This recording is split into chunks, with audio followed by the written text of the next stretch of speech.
Богатство народов и культур страны в одном мероприятии. Фестиваль «Родники России» собрал в Чебоксарах 10 народных коллективов. Артисты из разных регионов страны приехали, чтобы продемонстрировать яркие народные песни и танцы. Один из коллективов – «Русичи» из Нижегородской области. В Чебоксарах они выступают впервые. Очень волнительно. Не так часто выступаем на таких крупных сценах, на таких крупных фестивалях, где такое представительство. И вся Россия, и взрослая, и детская собрана, то есть и детская фольклориада.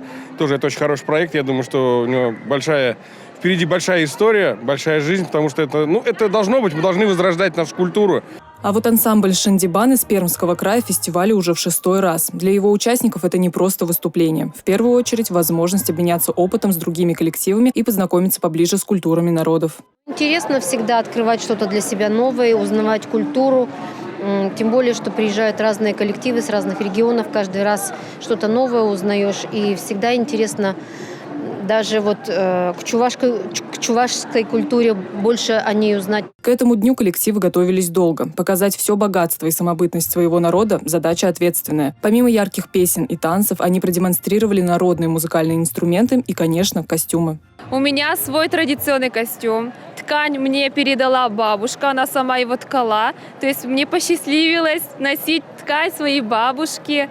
Манисты тоже я все делала по технологии нашей удмуртской традиции. Аманат означает наследие на башкирском языке. То есть мы оставляем наследие будущему поколению, показывая пример и сохраняя танцы, культуру, быт. Мне хотелось как-то в танце также показать культуру своего народа. Хотелось донести это людям, оставить также другим поколениям и просто наслаждаться выражением собственного «я». На чувашской земле лучшие творческие коллективы собрались уже в 30-й раз. Всего фестиваль собрал более 5000 участников. Анна Центовская, Юлия Дюкова, Николай Скворцов, Республика.